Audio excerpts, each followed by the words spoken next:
It's much easier to express your individuality if you live in a place where you didn't grow up, I think. You know, I guess I'm an international Swede and I left Sweden behind. I think it's easier for me to take what I want from where I want it without it seeming out of place because I'm a foreigner. And I really thrive off doing that as well, combining things quite freely. But I felt so almost like born again when I moved here because I could kind of start anew.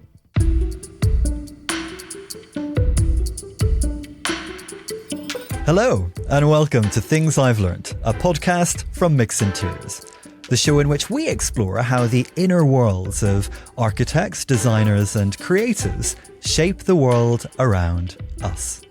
I'm Harry McKinley. One of my favourite architects, Norman Foster, said, "It takes a lot of effort to make a building look effortless." It reminds me of a similar line from none other than Dolly Parton, who famously said, "It costs a lot of money to look this cheap." Now, Norman Foster and Dolly Parton don't have much in common, unless the former has a knack for writing country tunes that I'm not aware of. But isn't it interesting how they're essentially saying the same thing? Any design, any creation of lasting quality and meaningful intent requires hard work. It requires time and money. We don't always talk about those elements as much as creativity and vision, but in the real world of design, they're no less important. So I've learned that nothing is ever as simple as it seems, and when it comes to the most successful figures, it takes a lot of experience to make something look easy. This episode, I'm delighted to be joined by Beata Heuman, the Swedish designer who's become one of the most sought-after names in interiors since founding her London-based practice over a decade ago. She's also published a best-selling book, Every Room Should Sing, detailing her distinctive design philosophy. So, Beata, not long ago, I stayed at Hotel Beata, a hotel project in Paris that you designed, and there was such an easy comfort to that project. I slunk into a sofa in the lounge and could just as easily have been in my own living room. So tell me, how do you make design feel so effortless? I mean, one of my main ambitions when we do anything is to not make it too obvious that our client has hired an interior designer. It is interesting with that hotel project that you mentioned. It's one of very few commercial projects that we've done. It's actually a completely different way of thinking. In a commercial setting, I think you can afford to have a little bit more of a prescriptive look. In a home, I try very hard to make it look as if it's been built over, ideally, generations, and not just put together by us in a matter of a few years. But I do think more of a concept works in a commercial setting. So I am very happy that you still felt that it sort of was like being in a home. Because out of all the projects we've done, I think that's probably the one that has more of a look, if that makes sense. Well, we're going to talk more about your design philosophy and that effortlessness that you bring to your work in just a moment. But before that, a word about our season partner.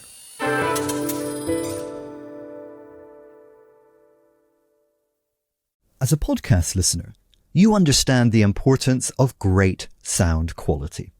So does Impact Acoustic, and that's why they've made it their business. Impact Acoustic create bespoke, design-led acoustic solutions for commercial spaces. They also know that, as a designer, you care about the planet. That's why Impact Acoustic's diverse range of products are not only beautiful and functional, they're also designed with sustainability at their core.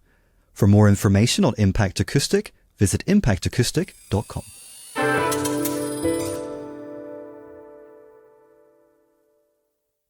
So let's talk about success. What does success mean to you? I'm not very good at celebrating my successes. I feel satisfaction in the moment when I've completed a project, and I suppose when it's published and you're getting attention and recognition of that project, that should really be the sort of moment when you bask in the glory. And I do to some extent, but often I'm just sort of on to the next thing. I mean, being successful means that you have an audience, And that helps. It gives you confidence. Personally, success for me is, I guess, being happy. And I'm happy when I'm stimulated. I'm happy when I feel like I'm learning. I feel a success personally when I can see that I'm improving. As a team, we're doing better work, or it's smoother and the projects are looking better. I mean, I'm Swedish, but I'm almost sort of half English, half Swedish. I find it quite hard to describe myself as successful because it's just not what you do. But people tell me that, and I suppose I am. But if that success is a journey then, I guess, and you talked about this process of refining your work and evolving, can you remember your first experience of success then and perhaps what it taught you? So I worked for Nicky Haslam, amazing decorator. I was very lucky to land a job with him by chance, really, when I first moved to London from Sweden. So I was 21 and I was there for about 9 years. In that, there were sort of satisfying moments when I delivered a project and I, designed pieces of furniture and I was given more and more responsibility. But I suppose when I really felt like I was getting recognition personally, was once I'd started my own business, which I set up in 2013, so a little over 10 years ago now. And I think the first big moment was maybe when I had a little flat in Earls Court, and actually thanks to Nicky, it was published in House and Garden. They were looking for someone a bit younger, a space that was more relatable and quite obviously done on a bit of a budget.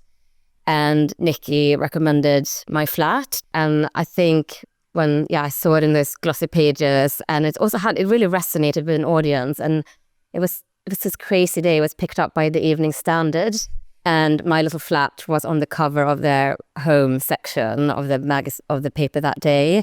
And that was quite thrilling. I remember taking the tube and sitting opposite someone, sort of looking at my picture and then looking up at me. And that felt very exciting. I mean, it's interesting that you say success gives you an audience. So you referred there to being featured in House and Garden, in the paper. And of course, you have almost 250,000 Instagram followers, give or take a couple of thousand. Is that something that matters? Do you see that as being a barometer of success? Having that kind of following, for example, and being an almost public figure now in terms of the recognition that your work has garnered? I have to be honest and say that I am pleased that I have Instagram followers. It's a currency. It feels reassuring and it gives me confidence, I guess, in a way. I don't always love that thing of scrolling. I really try and keep it to a minimum and looking at your phone. I think my brain, if I manage to be very disciplined and not look at Instagram, there's space in my brain for other thoughts. And I prefer how I feel when I'm not always, looking at what's going on at social media, for example. But it's an incredible tool. I don't know where I'd be without it. And like everything, it requires a lot of work. So I write all the copy myself for posts and stuff like that, but it's essentially it's sort of free advertising and it's a way to connect with people. And it is kind of incredible. And I don't know where we'd be as a business if we didn't have that. We don't do any advertising. We don't do any promotions on Instagram, like any sort of promotional content. We don't sort of put any money into it. So it's all completely organic. And we don't actually have any PR. We do it ourselves. Sometimes if there's a special project, like releasing a book, we work with a firm. But generally speaking, day to day, it's just organic press and it will be journalists coming to us and there'll be relationships I've built over the years. So we are also featured in magazines and stuff for that. And that obviously helps too. But I think Instagram is probably the most important one of all the ways we try and sort of reach an audience. Is that a very new element of the design industry? Because it seems like perhaps going back a couple of decades, one would have to find success in a slightly different way. And maybe having these tools now actually makes the industry more accessible for people, makes success more accessible. For sure. I mean, it's free, so it's a lot more democratic and people can personally engage with you as well. it's a feather in the hat being published in these magazines, and I will always, if we have a big project, sort of hold off sharing it on Instagram until it's been published, and that's something that I want. But arguably, Instagram is probably just as important as being published these days if you have quite a big audience. You mentioned working under Nicky Haslam. What did he teach you about success? I mean, it sounds like he was very influential in helping you garner success, but did he teach you anything about how to manage it, what to do with it? He taught me a lot. That was my entire, training, and I have a lot to thank him for. He taught me a lot he was quite inspiring to me in terms of how to be as a person. He's quite sort of spontaneous. I don't think he will have reflected on, how you garner success. He acts on his feeling, I think, and what makes him excited. He went out a lot, and he would always take us with him as well. As I remember going to endless parties with him in my 20s and meeting lots of fun people. But I mean, now when I think he was in his 60s then, when I think back at sort of going to sort of 4 or 5 different parties basically every single night of the week, just the thought exhausts me. But he did it because he loved it. He loved meeting people and having a fun time. He's so excited, like a child almost, when it comes to new things.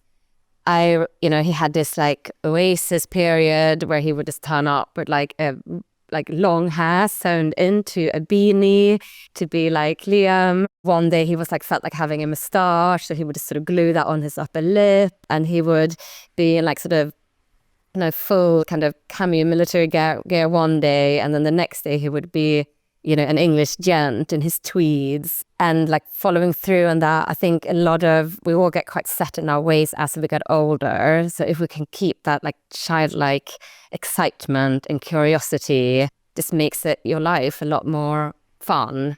That's also why London is such an amazing place. If you're sort of tired of London, it feels like you're... Tired of life. Yes, the old adage. I look a lot at people that are older than me for inspiration on how to live. And I love listening to podcasts, This Culture Life with Frank Auerbach this summer. He just died a few weeks ago.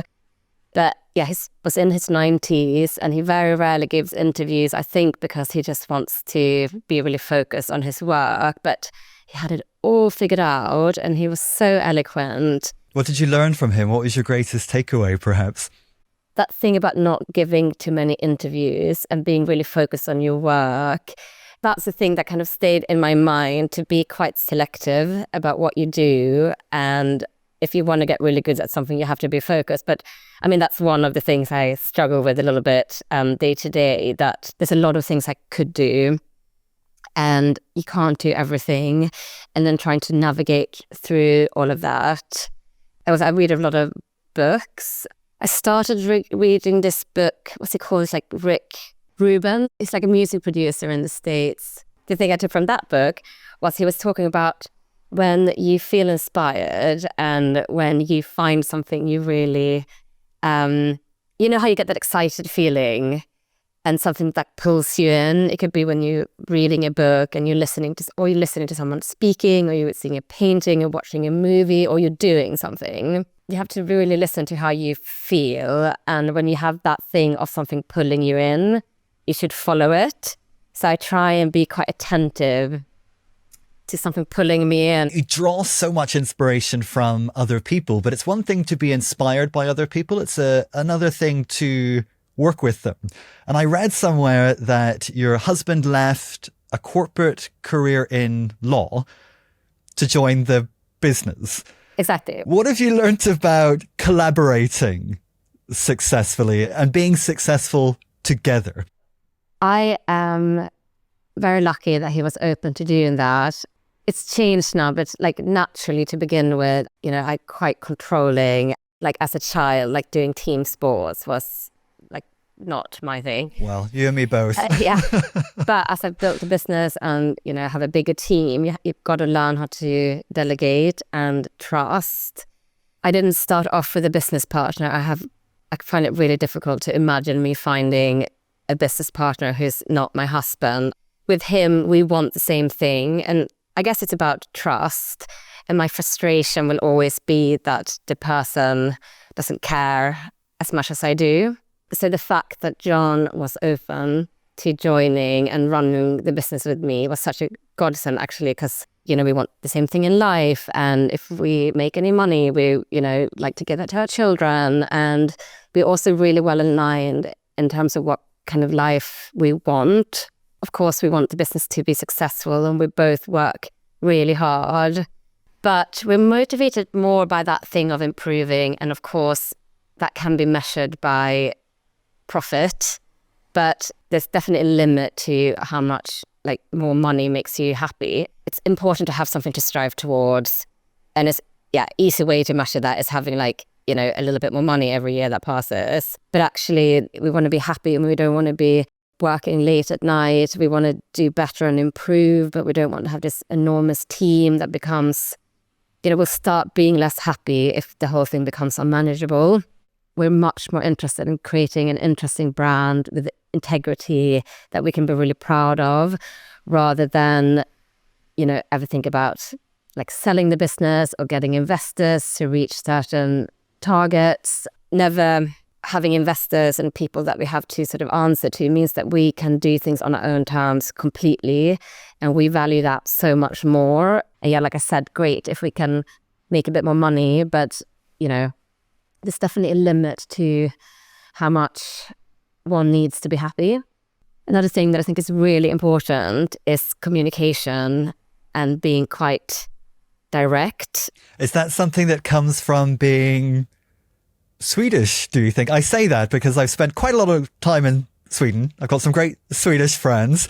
And unlike here in the UK, where, you know, there can be an incredibly complex way of phrasing something or dancing around a subject to kind of closet it in niceties. Yeah. There's much less of that. Absolutely. In somewhere like Sweden, and people really get to the point and they say what they mean.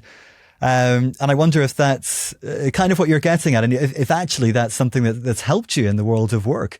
To be honest, I'm all about like efficiency, and I want a lot of things to happen, and I want them to happen quickly. And the sooner you just like communicate and tell someone about something, obviously with like love, and you also, I'm very open to them telling me what they think too. I mean, I love constructive criticism and feedback because I see it as an opportunity to improve in your personal life, but also in a professional capacity. Being direct and having those conversations like immediately is so much better than letting it like fester and bubble on the surface. How do people respond to that? Because your practice is based in London. Do you find that directness is perceived as a positive, or can it occasionally be misconstrued? I think people like it because people tend to stay, and also I think it gives, I think people kind of grow a lot when they're here and learn a lot, hopefully. I think I can be a bit intense, and I'm all about this kind of details. I don't really miss much, and I'm sure I'm annoying, like sort of breathing down people's neck. But I hope the fact that people don't seem to hand in their notice very often is hopefully a good sign.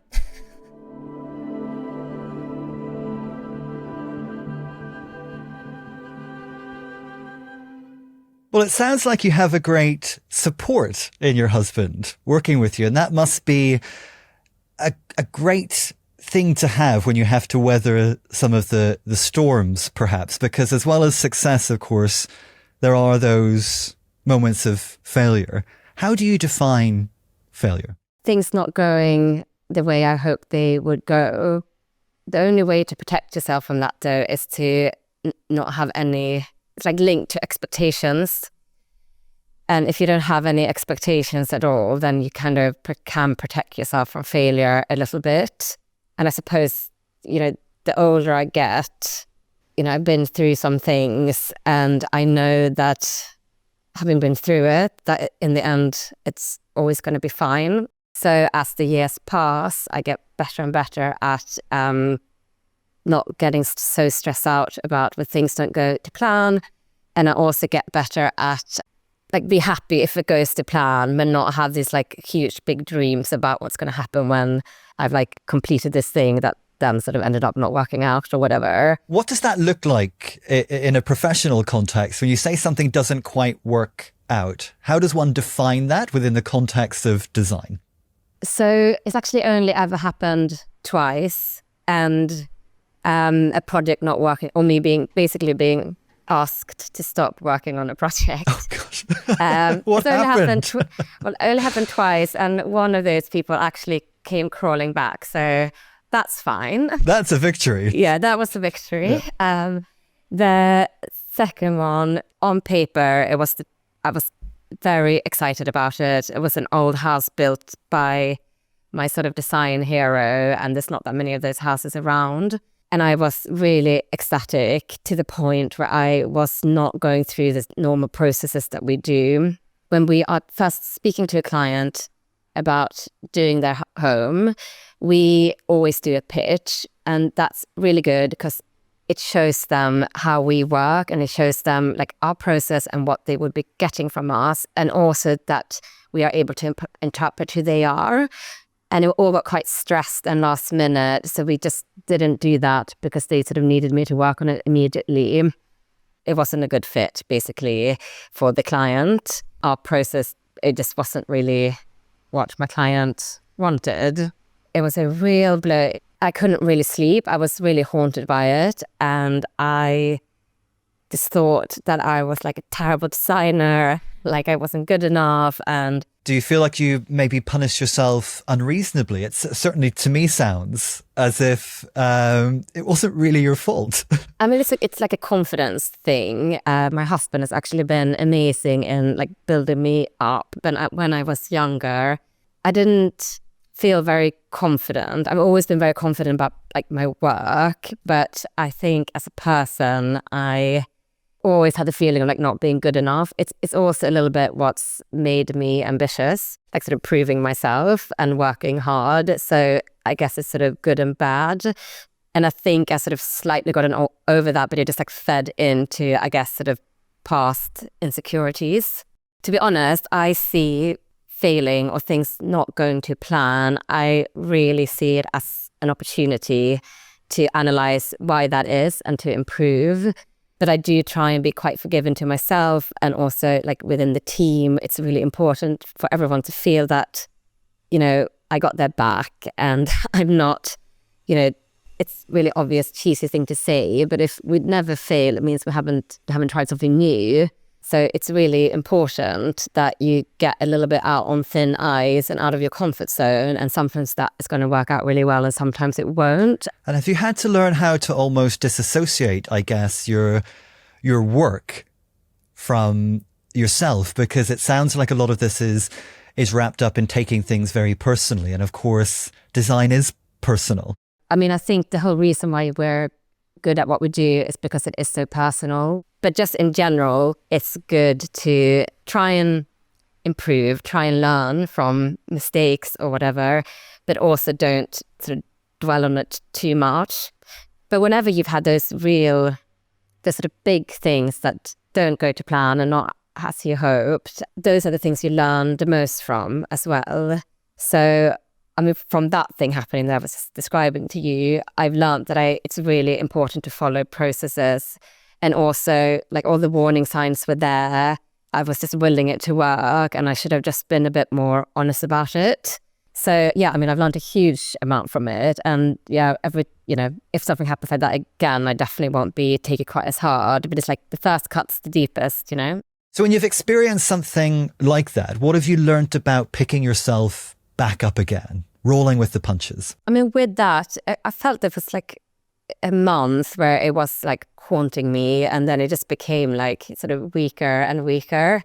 And I also began to understand what had happened, and I learned a lot from that. But I could also see with some distance that I had tried my very best. I really think that if that happens again, I'm going to like get to that point much quicker.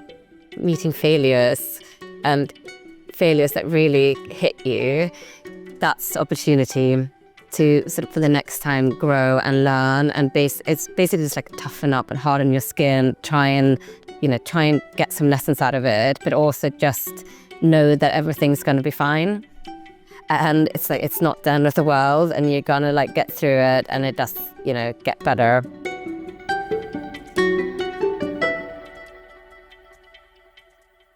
Mix Interiors is the leading platform for commercial interior design and architecture, in print and online. We feature the people shaping and reshaping the world around us, explore the latest projects setting the bar for exceptional design, and showcase the products at the very forefront of innovation and creativity. For more information on how to subscribe in print or to view the latest digital content, head to mixinteriors.com.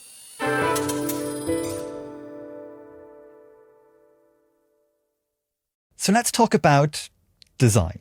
Now, when someone says Swedish designer to me, there's a certain image that is conjured. It's all minimalism and pale wood. You're not that. So do you ever feel that you're designing against type? And what do you make of the stereotype that there is around Scandinavian design and Swedish designers? There's a lot of different things going on, so we're generalizing when we're speaking about this. But that Scandi look that you're referring to, it is changing, but Sweden is quite homogenous when it comes to style expression. One of the things I loved about moving to London was how eccentricity is really celebrated, and the personal, that gives you attention and you're sort of lauded for that. And in Sweden, it's a lot more about fitting in and having the same as your friends and having like certain sort of status symbol items. But I also think that's just the design world in general. I think London and England is pretty good actually. And at the moment, there's also this trend for like the more individual and the more unique. But most people, they want to just be reassured that it's, they're not doing the wrong thing. I'm very inspired by my home country, but it's not so much what's been happening the last 20 years. It's when you look back in time. So if you go to sort of the 1890s, for example, and the home of Carl and Karin Larsson, they were artists and they lived in this house up in Dalarna, which is very famous, and it's this house museum now, so you can go and visit it, which was one of the most inspiring things I've done. Actually, I only saw it for the first time last year, but it is amazing. There's no hard and fast rules in their work, and they weren't hugely wealthy, and there's a lot of homemade things, and there's a lot of bright colours, and it's all quite loose, and they'll have a sort of 18th century stove they would have bought from somewhere that didn't quite fit in the room, but they would have just sort of pushed it in anyway, and it's quite lively and loose. The homemade and the sort of more kind of folky influences, which was very, doing things without any money, but with a lot of creativity, using basically just like paint and things that you could sort of weave yourself, for example. That's inspired me hugely. And there's also, Joseph Frank and that Svensk tan look. I think Joseph Frank was absolutely incredible. The only thing that's a bit sad is that he was all about the individual and mixing different things and taking this sort of humanist approach where you allow for sentimentality and even things that are a bit kitsch. Whereas now there's a shop selling all his things, and just very typical for the Swedes, everyone just goes and buys like the entire shop, and like then that's their home. So then that becomes like a bit homogeneous in itself. So it's not quite what he was like trying to do. But he's been a huge influence on me. And although he was Austrian, he was also kind of, he sort of was most successful in Sweden. And then, I guess I'm an international Swede, and I left Sweden behind. It's much easier to express your individuality if you live in a place where you didn't grow up, I think. It's hard to free yourself from those shackles if you just stay in the same place. And I don't want to move back, but if I did move back, I like to think that I can hold on to what I found here. But I felt so almost like born again when I moved here, because I could kind of start anew. I'm also quite inspired by Italy, where I spent a lot of time, or also this like amazing decoration that happened in the States from like 20th century decorating. And I think it's easier for me to freely move and like take what I want from where I want it without it seeming out of place, because I'm a foreigner, and I really thrive off doing that as well. combining things quite freely.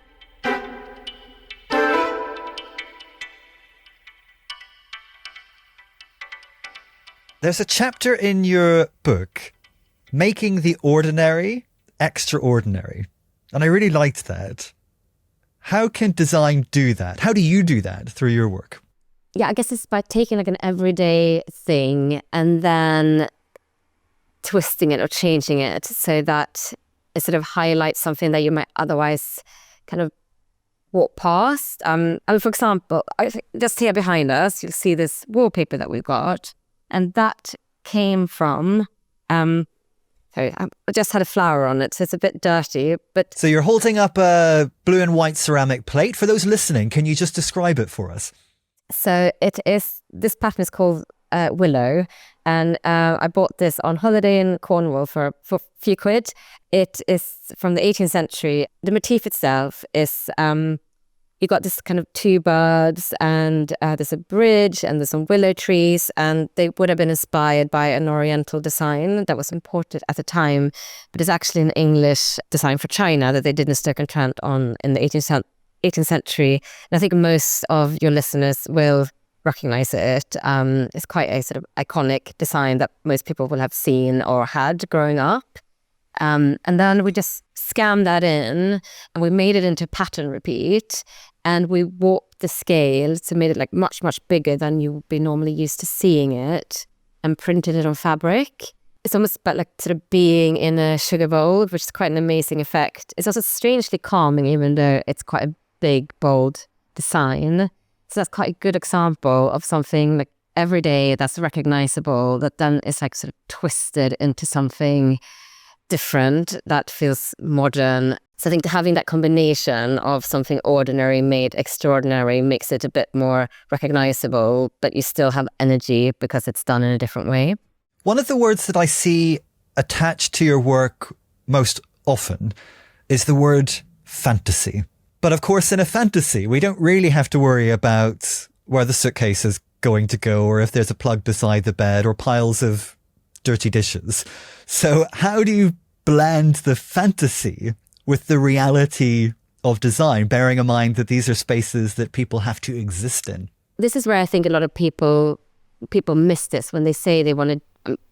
People always saying they think they might want to go into interior design, but the fantasy and the creative side is maybe like 10% of it, and the rest is just practicality or admin and making things, getting them from A to B. And there's so many things that can go wrong. And if you design a home for someone, it's not like you can get away with fudging it a bit. You have to be extremely thorough. And a lot of the job is thinking about every single thing that could possibly go wrong and prevent that, or anything that could be annoying in a space as you move around it. It's quite mathematical in a way. I actually always loved maths in school. I feel like it's the same part of the brain that gets sort of stimulated. It's also multitasking at the extreme. The kind of products we do now most of them are big, and we order like thousands and thousands of items for each home. And also this like varied look that I want that's been built over time. That means that there's lots of different suppliers. If you go to your typical property development, you can see all the furniture has basically been bought from the same place, and that doesn't take very long. But if each thing is coming, like one thing is bespoke, one thing is antique, it's vintage, and this is coming from like France, and it's quite complex. It's one thing to design, it's another thing to run a studio. What have you learnt about that? So you're feeling really busy and you decide to hire another person. Hiring more people, it means you can achieve more, but it doesn't make your life easier. In fact, it has the opposite effect. And the bigger the team, the more complicated it is. We're 17 now. We really try to not be more than 20. We also have two businesses in a sense, because it's the product side and it's the interior design side. We're all working together, but it's almost like two separate businesses in a way, in the way we run it. But I think communication basically is the main thing I've learned. Again, just talking openly with people sort of all the times as things come up is really helpful.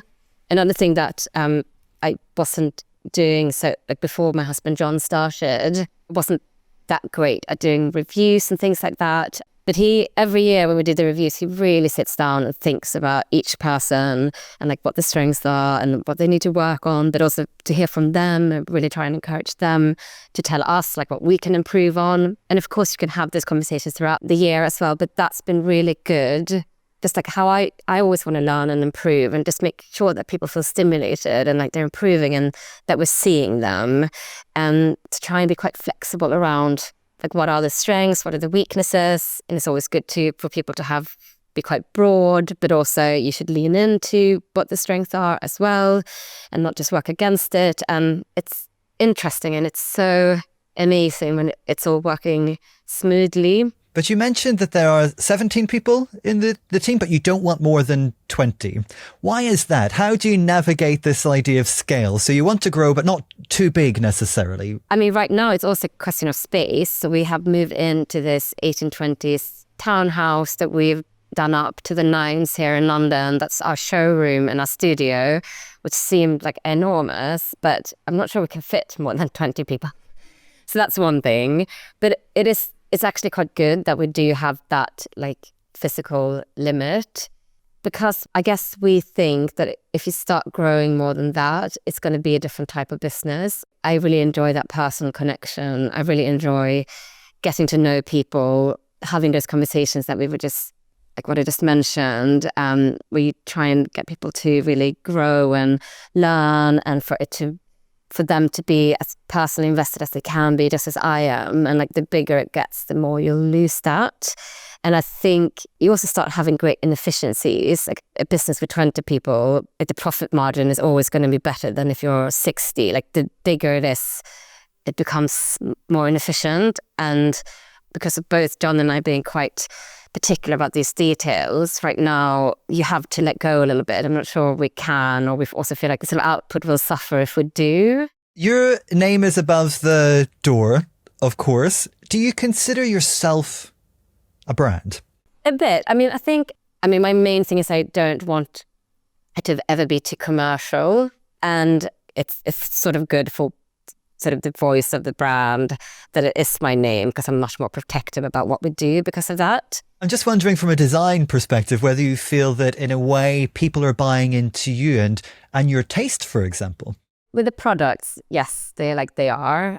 There, I think it's, you need to be a brand, it needs to be a look. With interior design projects, there is a thread that runs through it, but we very consciously try and pick projects that are quite different from one another.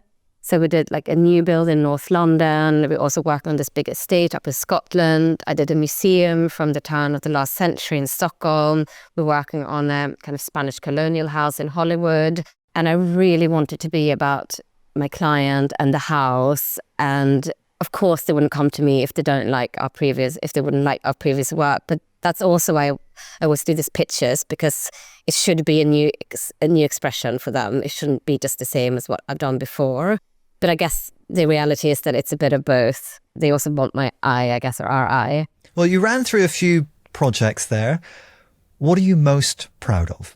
Probably 188, which is the building I'm sitting in now. So it's on 188 Hammersmith Road. Most sort of high-end interior design companies will go to Pimlico Road, which is amazing, but we would never have been able to do something like of this scale on Pimlico. I mean, we wouldn't be able to afford to, and I don't really think there's properties like that there. So I think sort of choosing something that's like off the beaten track and having the sort of confidence to do that. I'm proud of us for going like our own way. And this building it's like damp coming in. It had been unoccupied for 3 years. We were really struggling to find a tenant. So the rent is not high, but we had to spend a lot of money doing it up and renovating it. And I wanted to feel like a home when you walk in. So I wanted to show anyone walking in what it means to be in one of our interiors. It's inspired by this building and the fact that it's from the 1820s. So it's a bit more kind of old-fashioned than maybe some of our other work for that reason. But before that, we'd been communicating using 2D images on Instagram mainly. And it was a bit frustrating as a designer only sharing our work through photographs, because there's so many details that you can't capture in a picture. And there's also like the lighting and what it smells like, and how you, even just hosting and looking after guests and stuff like that. And it's a massive project pulling all of that off. But like having a baby, so don't realize how much work it is until it's too late, but it's so worth it. And then you like forget all about it once it's done. It is a showroom, but I wanted it to have like a pulse and to be sort of alive. So it was really important for me that it was also our studio. So like all the creative work happens here. And, you know, I really wanted to be a nice place for us all, for the team, and for us all to have a nice time and be inspired and try ideas. And yeah, also a place where people can come in and look at our products, and where we can do client meetings and stuff like that. Because before we didn't even have a separate meeting room. So it's just solved so many problems that we had. And again, if we had investors, I don't think anyone would have like thought this seemed like a good idea. And like, why are you spending so much money? And do you really have to install like gas lanterns outside a building that you're only renting? It's like, yes, I do. And yeah, I'm really proud of us for doing that. And it's even like now is a year down the line, and it's been really, I didn't know whether it was going to work financially or not. I knew it would be a really great place to work, but it has been really good for business and sales as well. So that is probably the thing I'm the most proud of. So now we know what you've learned. I'm wondering if there's one lesson you would want someone listening to take away. What would that lesson be? See failure as an opportunity. It really is the only way to grow. That really is my mantra. And sometimes the disappointment is so big that you'll still be a bit upset, and like that's okay. But yeah, the silver lining is that the more disappointed you are, the bigger the opportunity is to learn, and just turn that frown upside down. Well, it's been a wonderful conversation, Beata.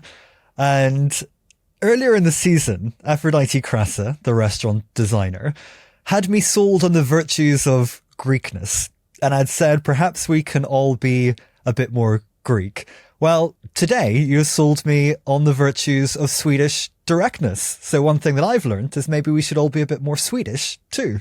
And the other thing that you've taught me is maybe we should all rope our husbands, wives and partners into our work lives as well as our personal lives. So thank you. It isn't for everyone. And a lot of people tell me that like I could never do that. But if you can, it solves a lot of problems, and it's really fun to do it together with someone you can really trust. Key thing is that you can't get divorced then, because then you're really fucked. Well, on that note, thank you so much for joining us. Thank you. Thank you for listening to Things I've Learned. If you enjoyed the episode, please do like, subscribe, and recommend us to your friends. Join us again next time when I'll be speaking to Studio Appetit founder Ido Guarini. We also film these conversations, so if you want to see us as well as hear us, head to mixinteriors.com. Things I've Learned is hosted by me, Harry McKinley. This episode was produced by Kat Goff and Nada Smiljanic, and the executive producer was Dan Jackson, with original music by Memotone. Things I've Learned is a co-production by Reduce Listening and Mix Interiors.